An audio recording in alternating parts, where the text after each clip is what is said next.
if I was going to babysit your children, and every time I came over, I brought Playboy or Hustler, are you going to sit there and say, well, Debbie, we really think you're a great babysitter, but please don't bring the Playboy and the Hustler anymore? I dare say you wouldn't want me around your kids because that is my worldview. So in a school system, we sit there and we think that if we address one or two books and they take those out, we think that they've changed their philosophy. Welcome to Unmasking Government Schools with Sherry Few, USPI's weekly podcast that empowers parents to reclaim their children's education from government bureaucrats and social engineers, equipping you with the tools and resources needed to join the cause. Hi everyone, welcome to Unmasking Government Schools with Sherry Few. I'm your host, Sherry Few, and I have an important conversation for you today. With me today is Deborah DeGroff, a wife, mother, book lover, and courageous researcher and critic of modern children's literature. Before we dive in, give us a 5-star rating or a thumbs up, and don't forget to subscribe and visit uspi.org to learn more and join the movement. Today's episode is brought to you by U.S. parents involved in education. USPI's mission is to empower parents and local communities to break free from federal and national influences, thereby reclaiming parental authority over their children's education. For more insights from U.S. parents involved in education, connect with us at USPI on X and Facebook. To join the movement, visit uspi.org. Welcome back to Unmasking Government Schools with Sherry Few. I'm your host, Sherry Few. Joining me today is Deborah DeGroff. Deborah is the author of Between the Covers, What's Inside a Children's Book, a work that reveals alarming trends in what passes today as children's books, including sexual content, occult themes, explicit ideology, and overt anti-Christian messaging, sometimes even from major publishers. Deborah DeGroff, welcome to the podcast. Thank you for having me today. I really appreciate it. And I've enjoyed listening to your programs. Well, thank you. I appreciate you as well. So, your book is titled Between the Covers, which is such a fitting phrase given what you've discovered. So for parents who haven't read your research yet, what kinds of content are actually hiding between the covers of children's books today? Well, you know the old adage, you can't judge a book by its cover. And sometimes they're very wholesome looking covers with a little girl and her dog or something like that. But the inside between the covers can be very, very deceptive. So normally what I do is I talk a little bit about the extremes, because if we found extremes, you know that those types of things are prevalent today. So one of the books that I mentioned has over 1,300 F words. This is Simon & Schuster's children's publishing division, by the way. Okay, we're not an obscure one. So we have over 1,300 F words. We have over 900 other very choice curse words. And I tell everybody that those 2,000 words are the tamest part of the book. So that kind of gives you an idea of the sex and profanity. However, the indoctrination is often much more subtle and harder to pick up and harder to deal with. The sex and profanity are obvious, but what about the books for the very, very young children? And I do want to bring up one thing before we go on and I forget it. I want to bring up that many of these books are available on your digital libraries where the kids just program in their library card and instantly the book is up on their device. Now, many of these books are audio ebooks. And so I want you to know that any of these extreme sex scenes or profanity, they're hearing them instead of just reading them. So it's almost like free phone sex because they can back up and listen and listen and listen. I started doing this in the mid-'80s, and probably 10 years ago or so, I thought, well, I'm going to look up one of these audiobooks because I was still naive enough to think, oh, they'll do something else with the profanity and things. So I took Nick and Nora's Infinite Playlist, which has 26 F words on one page. And sure enough, they have great emphasis. Okay, so you know that when those things are there, so are the sex and everything else. So I think that's a really important thing for parents to be mindful of.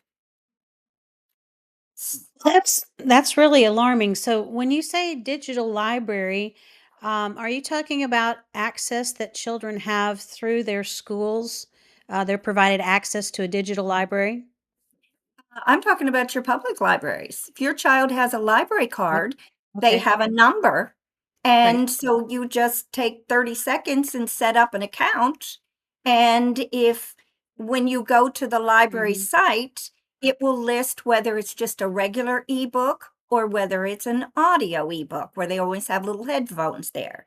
If a lot of times summer reading programs allow the audio books for their summer reading. Okay. And so the child goes to that, it comes on instantly, and you think that your child is safe in their room reading a book. They're not running around with the other little hoodlums or anything. They're safe and sound, being good in their room. And these are things that they're absorbing.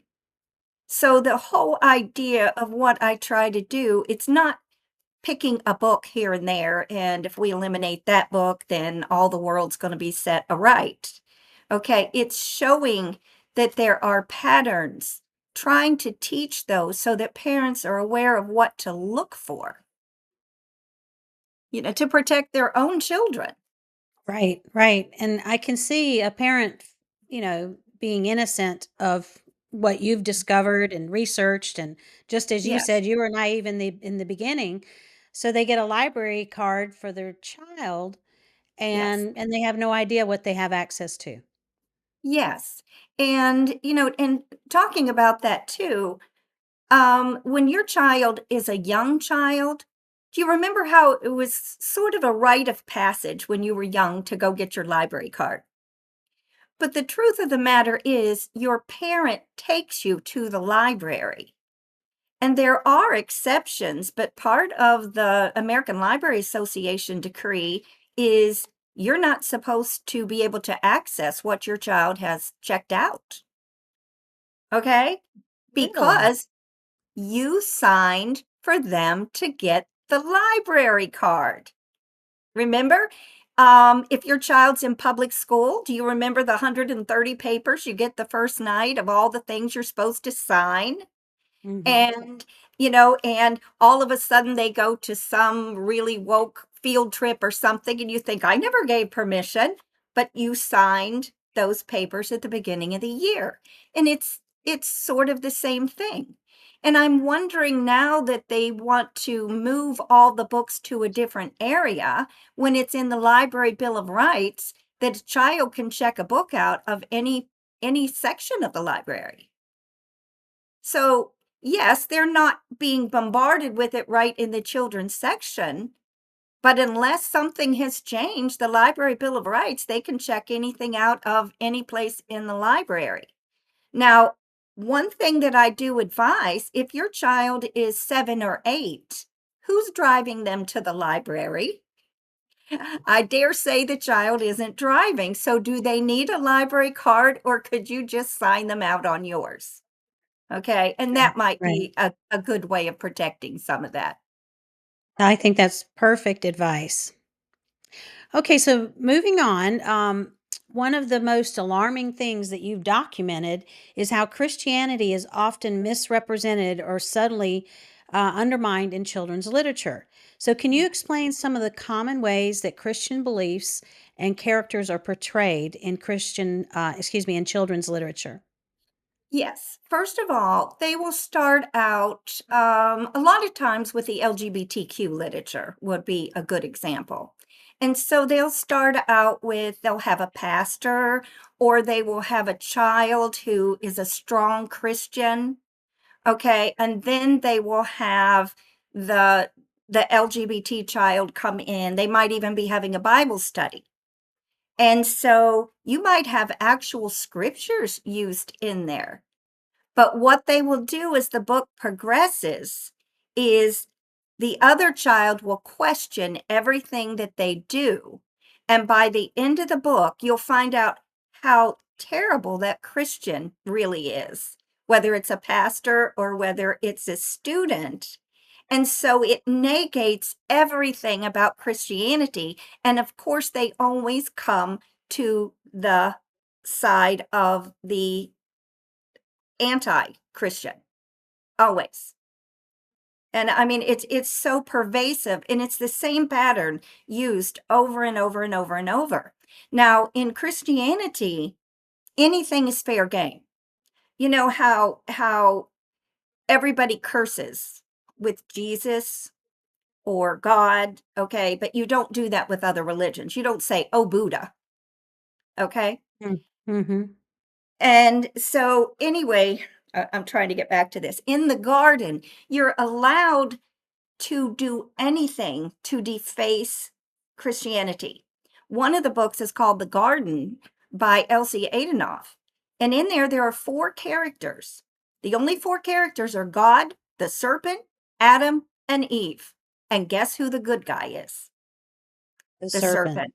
Oh, And the wow. serpent raised Eve, and God raised Adam. And God even has Adam actually rape Eve so he can watch. My gosh. Okay. These are the kind of things that are open game in a kid's book, but you would never see those same types of things with Islam or any other religion. I read one book that was promoting abortion, and the girl who was supposed to be the Christian and the youth leader, she was upset that her friend wanted to get an abortion. And she ended up going on the abortion search with her, to actually get the abortion. And at one scene at the end of the book, the girl getting the abortion is throwing rocks at this one sign and saying F you, F you, F you, F you, until finally the Christian girl joins in on that. And it comes out, so she so enjoys doing that instead of wondering what everybody thinks about her and so on and so forth. So you see, you always take the Christian character and you enlighten them till they're no longer Christian anymore. Or they're always the hypocrite. If it's the pastor, he's the bad guy. But yet if it's an imam, which we'll get into in a little bit, if it's an imam, if you can picture the Little House on the Prairie pastor, they're always portrayed exactly like him. Wow. That's You know what? I had another example I wanted to actually read you about okay. Christianity, and it was in Freak Show. And here's some of the things he said. Okay, he's talking about the Christian girls because he's a drag queen, okay? And a homosexual. So he's complaining about how they say that gays are going to hell and this and that. And he says, "Don't be fooled about the crosses around their necks. These girls are the coldest of all the cold-blooded killers here today, the worst of the bunch, because when they're being hateful for God." You see, these are the kind of subtle messages. Or one of them, he talked about in Afghanistan, the earthquake. And here it is. He says, "I think about the orphan children who survived the great Afghani earthquake a few years ago. They were sent, of all places, to San Francisco. And after the last big earthquake there, those poor kids have become convinced that God is after them, trying to kill them. And who's to say he isn't?" You see, these are the messages over and over and over. It's the patterns you have to look for. Okay, so you touched on the iman. So you've noted Mhm, that Islam is often portrayed differently, and you've kind of alluded to that a mhm. moment ago. So tell us about those differences and what you're seeing is versus how the Christians are treated in these books. Okay, well, years ago, when they first started developing the LGBTQ message in kids' books, there was a certain pattern that they used in those books. And one of those patterns, they would start in picture books. And they would take say, the two lesbian moms. Oh my goodness. I mean, everybody would want moms like that. Their children had the flu, the three children. And so what did they do for them? They bought them two puppies. Now, every mom on the planet wants to deal with two new puppies while you're dealing with three kids with the flu, right? Okay. And you're sitting there and thinking, my mom wouldn't do that. I mean, it's just almost comical when you see how superhuman that they make them. And anybody who is in opposition is made to be hateful, vicious. Okay. So when we get to Islam, they use the same playbook. They start out with, I mean, these are the most wonderful of parents. Anybody who is opposed to their religion, of course, is hateful. The only people they'll have, uh, they will have Christian ministers that are opposed maybe to the doctrine or something. Okay, so they are hateful, they are evil. But then you'll have the woke, enlightened ones, such as the book I just read, where the whole congregation comes over and helps them build their mosque. Okay, you have the interfaith dialogue. Now, the thing that's very interesting about this is everything is omitted, which we're going to talk about in a little bit, but it's by the omission. One book that I thought was just brutal, and you see, most of these books make you despise Israel and hate the Jewish people. I mean, it is, you hand those books to a 10-year-old, and I don't care whether you're Christian or what you are. I don't think it's going to be very easy to undo that because they develop a relationship with the protagonist, and the whole book is by emotion. See, you get the feelings, the Palestinians just throw rocks, but the Israelis are whopping them over with tanks. They enjoy it. Okay. I mean, these are the messages. I mean, they're horrific. They just try to humiliate these people and they kill them.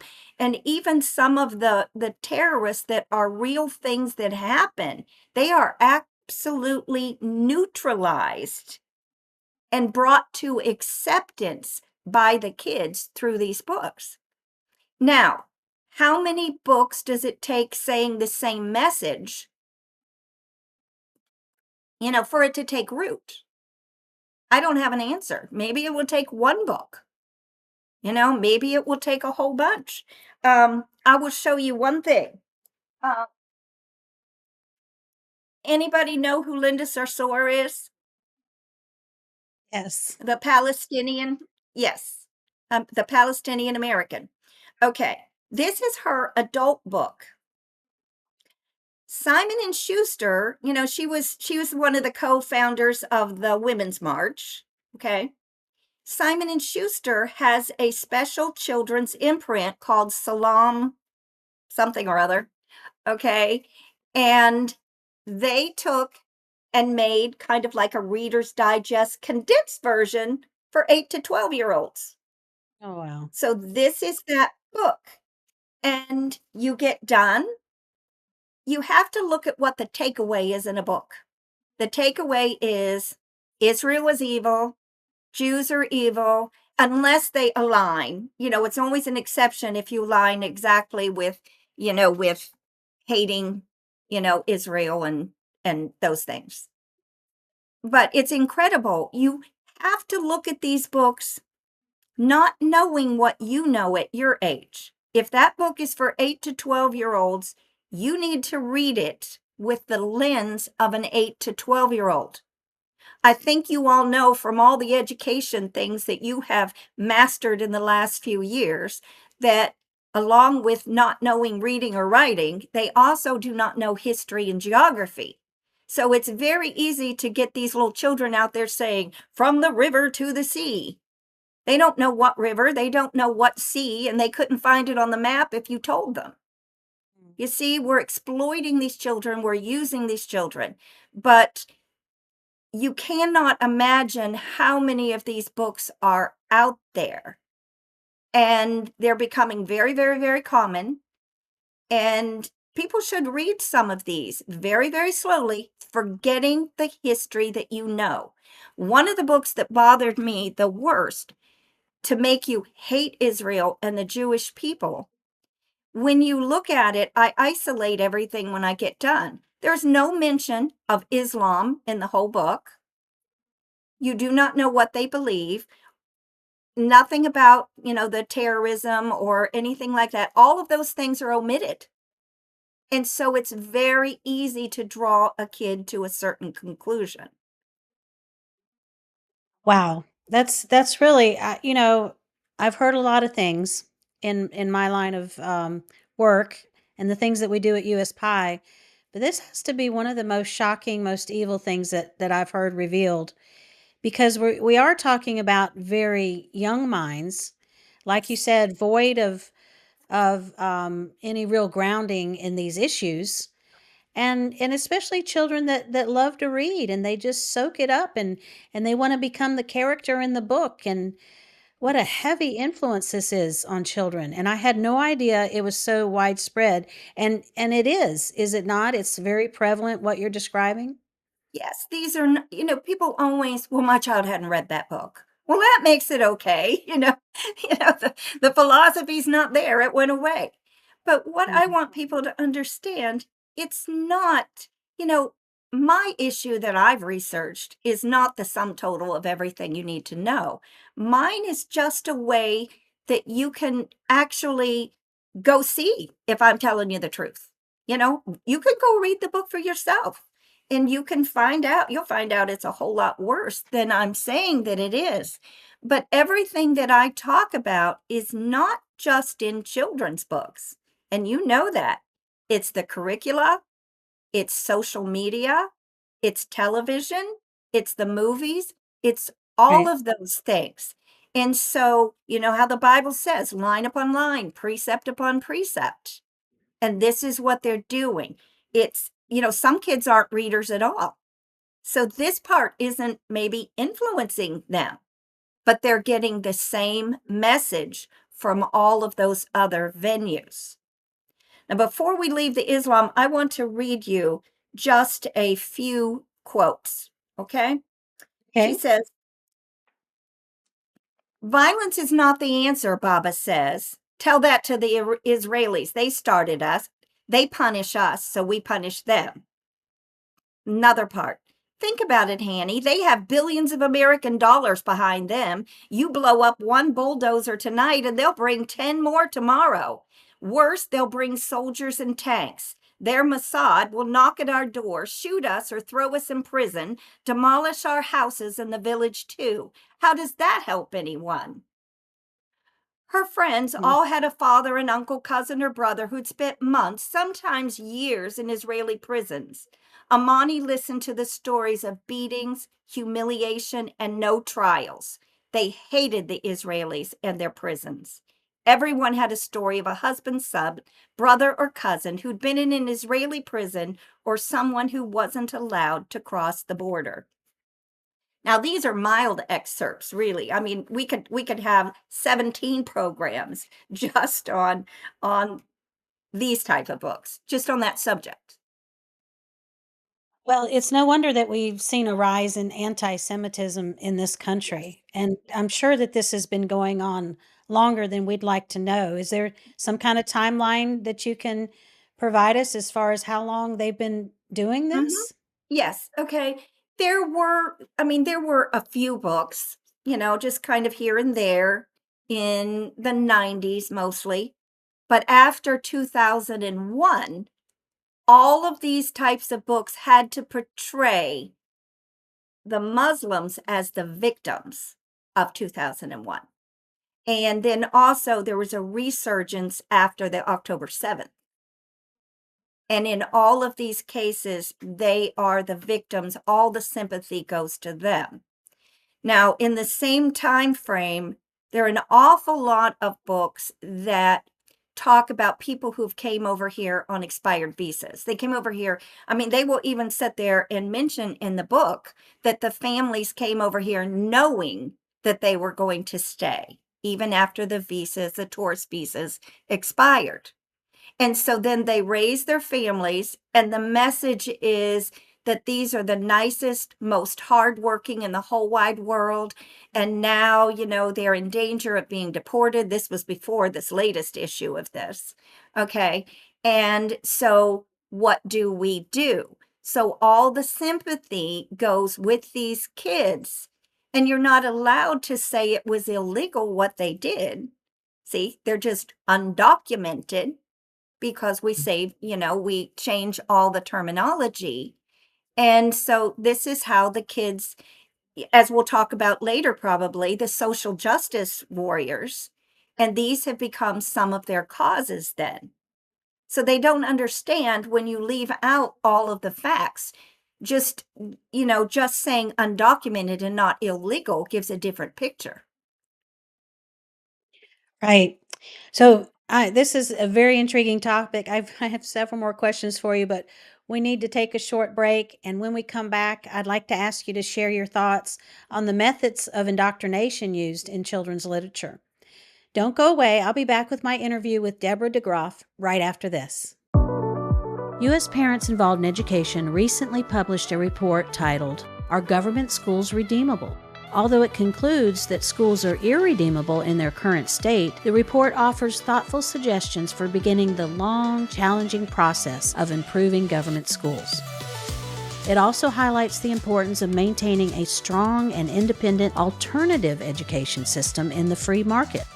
State and national leaders who want to encourage government schools to improve should carefully consider USPI's recommendations.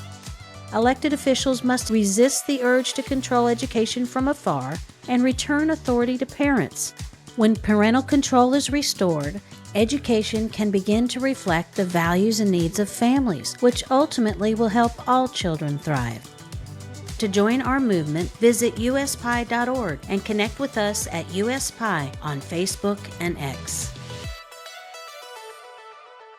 Welcome back to Unmasking Government Schools with Sherry Few. With me today is Deborah DeGroff, a researcher, critic of modern children's literature, and author of Between the Covers, What's Inside a Children's Book. You've used the term methods of indoctrination to describe what's happening through children's literature. Tell us about that, Deborah. Okay. Well, first of all, I want you to remember if you ever watched a movie where the thief was the protagonist, or Escape from Alcatraz if you're more our age. Who were you rooting for? You were rooting for the criminal, okay? You were their cheerleader. How did that happen? Because I guarantee you wouldn't be doing that in real life, right? But you get swayed through a movie or through a book, and you develop a relationship with those characters. Well, these children are little, they do not have the knowledge that you have. So they get either a bond with that protagonist, if it's a juvenile book, maybe, usually the picture books, they get more of a bond with the appeal of the book itself. They have expensive illustrators, they're beautiful books. So they get that bond. And then you leave out all of the important facts. And my illustration of that, and I am making this up, it isn't a book. I always have to qualify that. If you were writing something about Hitler when he was a little boy, and you have the best illustrator and one of those very expensive hardback books, you could sit there and talk about how cute of a little boy he was, or the neighbor broke her leg and he went over and helped her weed her garden, and he, did this or that for her every day. Well, at the end of the picture book, what would be the takeaway of the child? They don't know anything about Hitler, but they would think, oh, he was such a good guy, right? Well, Right. that's exactly what we do in children's literature. We just put in something like she has brown hair, I mean, or I'll use one. It's a board book. Remember board books are for babies? They've got Right. one for Ruth Bader Ginsburg. And my point is not whether you love or hate her. Mine is why? What is that going to do for your baby? So in that little board book, and you open it up, and there's a 2-page spread, and here's Ruth, and she's holding up the Supreme Court building. And I do make a note that it is leaning toward the left in the picture. Okay. But the words on the page are Ruth is strong. Okay. Well, I mean, you're a baby. What is your idea of that? I mean, wouldn't you at that age sit there and think she was like Superwoman or something? Right. That she could lift this building? I mean, who is that message for? Is it for the parent reading the book to the child, or is it to the child, or is it just to introduce these names in a favorable light to them? They have ones with RuPaul. You see, why do you have these board books? Here's a board book. You might have seen this one before, Anti-Racist Baby. Okay, you see the little clenched fist up there, And, why do we have to make board books for babies political? So my point is they're getting an attachment to the character of the book. All the facts are omitted, and you are driving them to a certain takeaway. So as a parent, when you're reading these books, you have to try to read it through the lens of that age group. Okay, it's the only way you can understand. Forget what you already know. The child does not. Now, I think we need to bring in at this point, if you and I read a book on Michelle Obama, okay? And let's say you thought it was the greatest book ever written, and I didn't, okay? And there were 7 other people with us, and we're all talking and bantering about this book. Nobody would go home tonight because I disagree with you and say, Sherry's a book censor, right? I want you to think about this. Nobody would say that. We're just talking about a book and we can disagree. But if you bring up one children's book anywhere, what are you? You're a censor, a bigot, a Nazi, a book burner, trying to control the thoughts of the whole world. And we let them use that, and it's absolutely laughable. It's laughable. They call you a name, we melt, it's never addressed, and they win. Yeah, freedom of speech is another one I think they use quite often to try to bully people into thinking that their objection is wrong. Okay, what if you disagreed with the math curriculum? Okay, people all every day of the week are complaining about the lack of what you're supposed to teach in a math book, right? But it's Right. still a book. Nobody would ever call you a censor for complaining about the math curriculum or the science or the history or the geography. It's only when you mention a child's book. It's just part of their play game. Mm. And very wise on their part because people fall for it. It's Yes, they almost do. like, you don't want to say anything about Black Lives Matters because you'll be called a Yes. racist. So Right. people are intimidated Yes. by the name calling and attacks, anytime you object. Right. That's right. So, another thing that you write quite a bit about, and you've mentioned it somewhat already, but you may want to go into more detail about the omission of important facts. So, what types of facts and historical truths are commonly left out? Well, you first of all, you have to think about what is the agenda. I mean, you could turn on the news today and understand what the talking points that they want us to get to, right?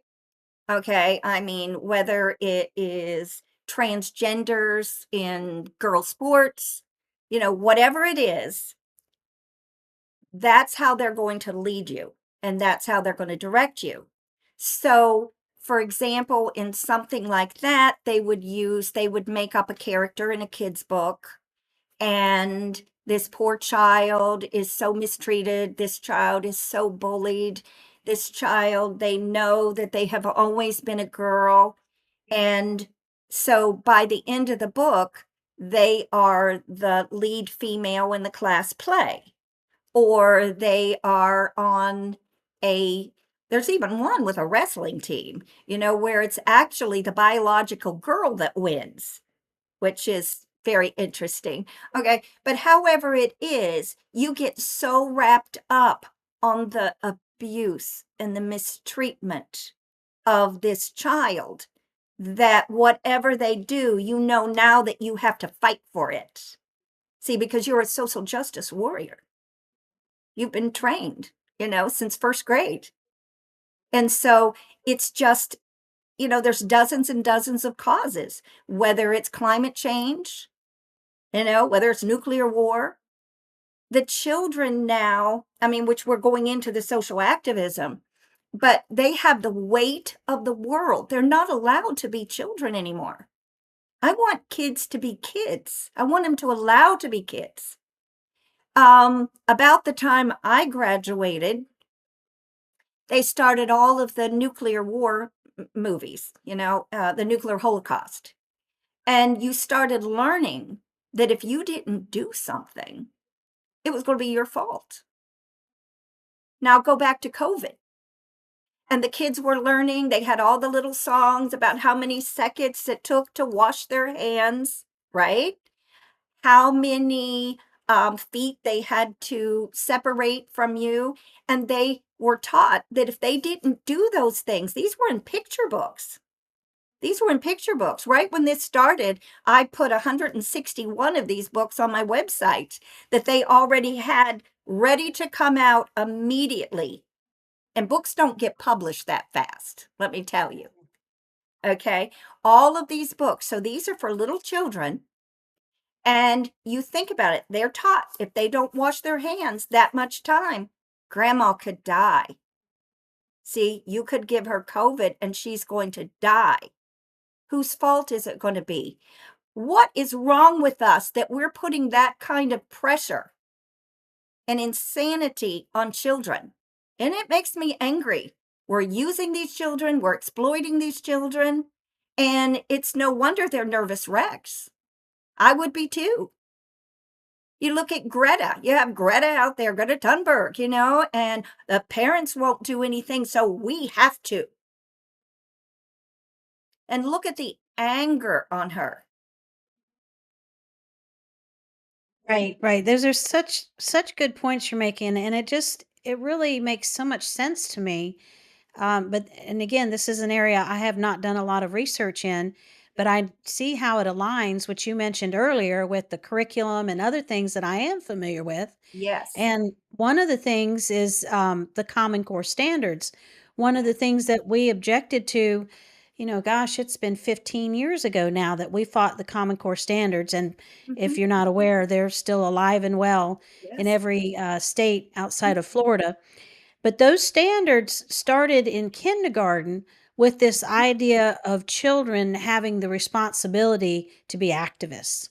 Yes. So in kindergarten, there are standards implemented in every subject that leads them to believe that it is their responsibility to evoke change in this country. And of course, they lay out, as you've described, what the problems are. So they're getting it from this lens of the liberal left.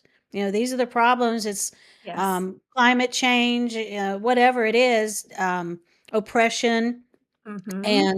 and then the solution is the children. It is their responsibility to fix these problems in our country. So that's what's always just been so outstanding to me in the sense that it's glaring.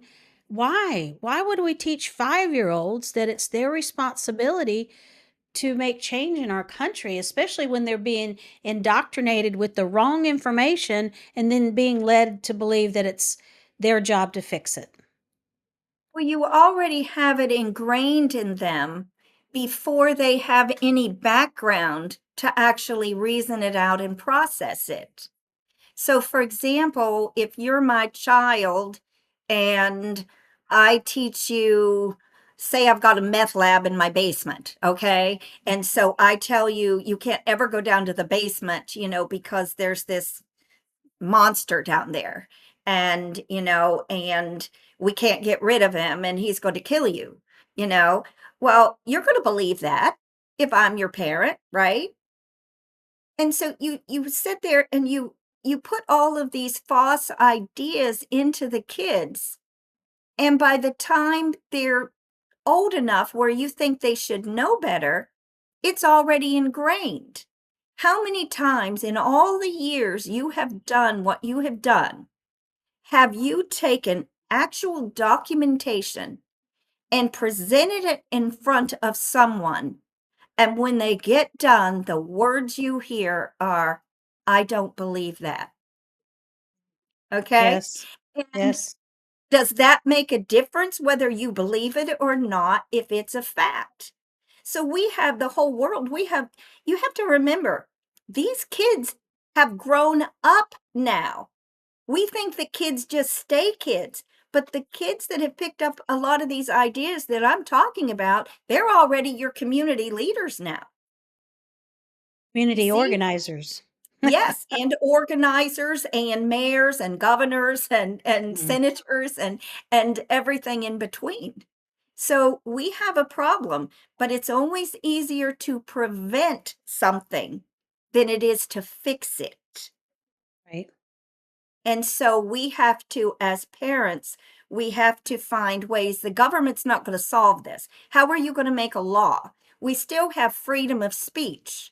If you hate Republicans, I mean, I always laugh and I say, in children's books, a Republican is lower than the gum in the bottom of your shoe. I mean, you cannot imagine. I mean, you just can't.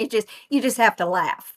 I mean, it Mm. is so blatant, and it's like, how do you some books are actually very, very good books, but they might have a few things in there that you might disagree with. Well, take the time, read the book first, let your child read it, stop at those pages and teach them why, that this is wrong. Teach them, then they're going to be stronger. Now, I'm not talking about the sex books and the profanity. I mean, you ought to know that those are obviously wrong, but I'm talking about different ideas. People have different ideas. Share your views with your children. Right. That's so important. So you mentioned that government's not going to fix this, and I agree that parents need to be the first line of defense for their children. But I wonder about the taxpayers funding this nonsense because obviously public libraries are funded by our Mhm. tax dollars. So as the worst than the gum on the shoe Republicans, what, shouldn't we be outraged and demanding that our tax dollars not be spent this way? Yes, yes, we should be outraged, but I want everybody to consider one thing, okay? I'm horrified. I walk into a library and the difference is I know what's in the books. Okay, so I get more upset because I do not like somebody doing this to children. But we have to remember, beyond the teachers that throw this at the kids or the librarians that throw this at the kids, who's responsible for this that we do not touch or talk about? It's the publishing companies. Okay, if you did the same thing, some of these books I have, if you sat here and groomed my grandkids with these same materials, you'd go to prison. And if you ever got out, you'd be a registered sex offender. It's against the law, I mean, if you look up the Department of Justice, on all of this obscenity, but who is doing the obscenity? And so you look at these major publishing companies, and they're all owned by the same corporations. You only have 5 or 6 that control about all of it. Do you have enough money to go fight them?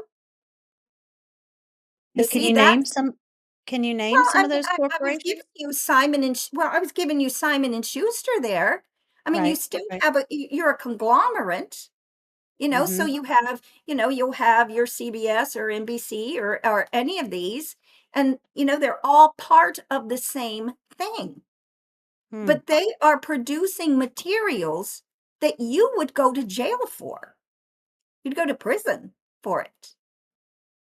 That's a very good point. That's a point that we make, yeah, about the books themselves, having them in the library, having them in the schools, that yes, if you were to take that book and read it to a child outside of that setting, yes, you would be a criminal. And yet it's okay for the teachers and the libraries to provide this information. So not only the publishers, but also those who are providing that information to the children should be criminals. Okay, and there's one other thing, and I hope I can say this right. Okay, if I was going to babysit your children, okay, and every time I came over, I brought Playboy or Hustler, okay? Are you going to sit there and say, well, Debbie, we really think you're a great babysitter, but please don't bring the Playboy and the Hustler anymore? Okay. I dare say you wouldn't want me around your kids because that is my worldview, right? Hmm.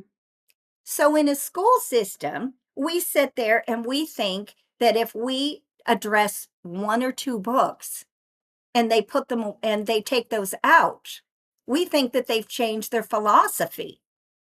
Anybody who would sit here and try to justify some of these things, are those the type of people you're going to entrust your children to? Good I mean, we point. need to think about those things. Yes. Yes. And that's why this fits in so well with our podcast, because we are trying to get parents, taxpayers, freedom-loving Americans, it's not just parents that need to be concerned about these issues. We want them to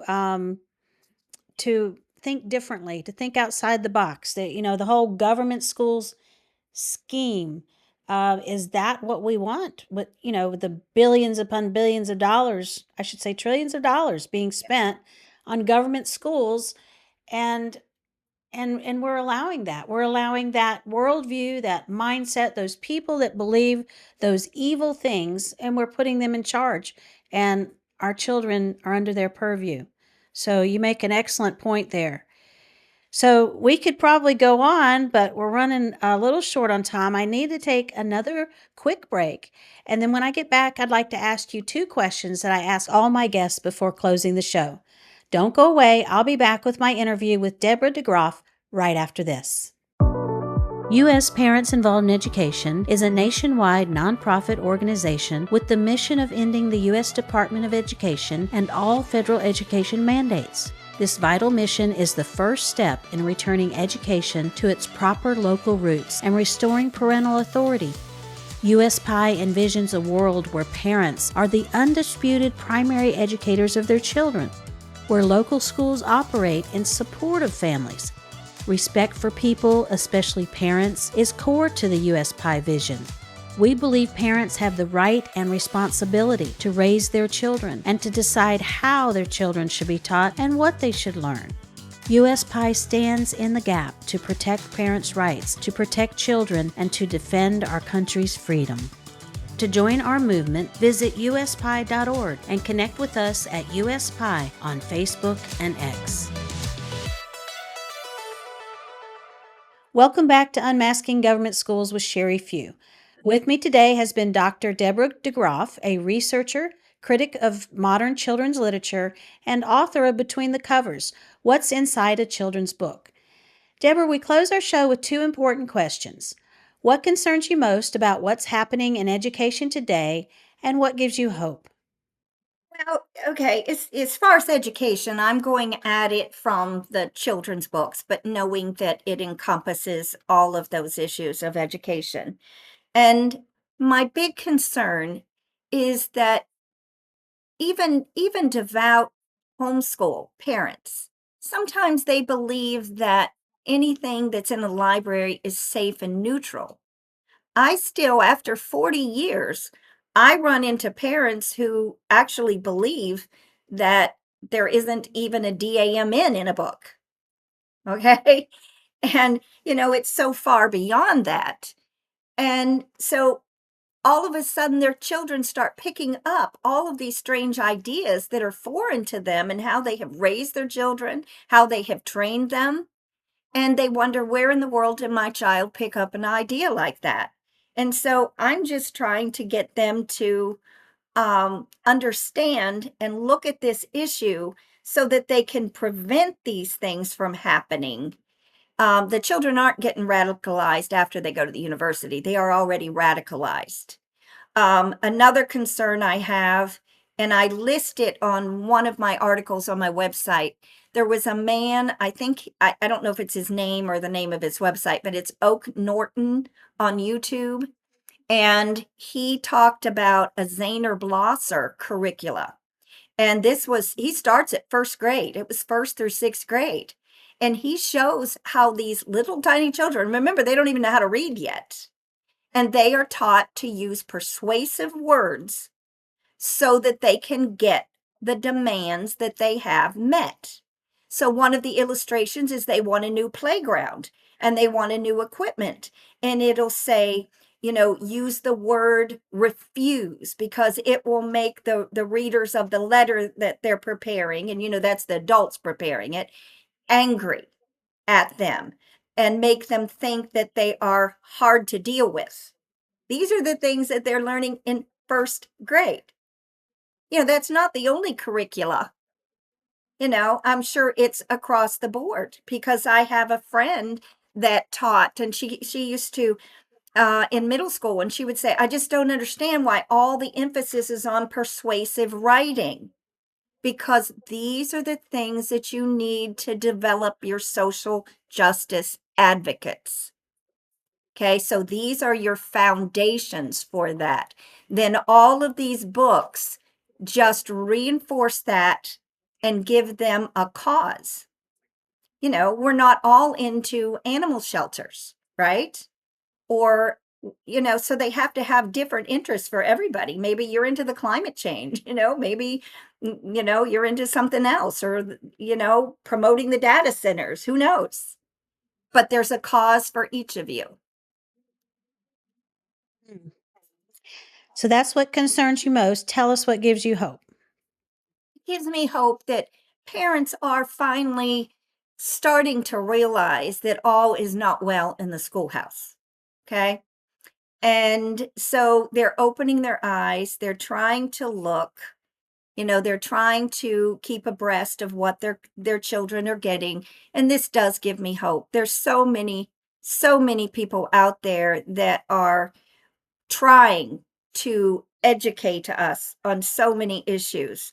I think of Opal Singleton with Million Kids and trying to teach parents, how to protect their kids online from the online grouping and the sextortion, thinking of what you do. Every one of us is just a cog in the wheel trying to teach these parents, what to look for to protect your own children and help them to keep their innocence.